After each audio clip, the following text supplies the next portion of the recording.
زي ما قلنا في الفيديو اللي فات، كل اللي عمل لايك ومتابع معانا وعايز يشوف الشغل الجديد، النهارده بنعمل فورمات للمكان اللي احنا بنظبط فيه الروج، سواء الروج الستيك سواء السائل الثابت، وكمان ارواج الدبل اللي موجوده. احنا في كل مره بنعمل بنفرمط الحيطه دي وبنظبطها. احنا بنكتشف حاجات في الشغل اللي باقي من الباليتس اللي كانت موجوده في السنتر، قطع مميزه وحاجات مميزه بنعمل عليها عرض. من ضمن الحاجات او القطع اللي عليها عرض في اللي هتيجي في الفتره اللي جايه، لو كان طلبك روج سواء روج ستيك صباع بيتلف او روج سائل ثابت، او حتى في الليب جلوسات، هتلاقي فيه حاجات وقطع مميزه عليها عروض، زي روج كيس بيوتي الجديد الدبل، اللي بيكون ناحيه ليب جلوس وناحيه ستيك. ورينا كده الالوان بتاعته عامله ازاي.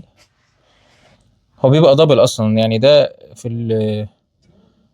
في الصباع نفسه بيبقى فيه جزئين اهو زي كده.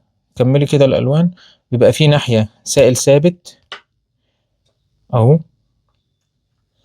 طبعا ريحته والواناته متنوعه، وسعره كمان هينزل في العرض، هيبقى سعره خطير. هيشجعك انك تيجي دلوقتي بسرعة للسنتر وتشوفي تشكيلة الارواج الجديدة اللي وصلت، وكمان اللي باقي من الارواج اللي هيكون عليها عرض في الشغل الجديد اللي اتظبط في ركن الروج دلوقتي في ليلي سنتر.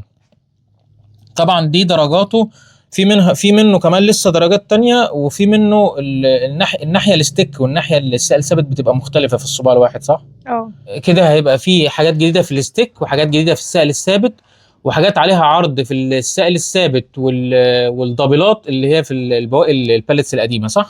مظبوط. هنستناكي تشرفينا وتنوري ليلي سنتر وتشوفي تشكيل الروج وتشكيل الشغل الجديد اللي وصل. اعملي لايك للفيديو ده وخليكي متابعة معانا.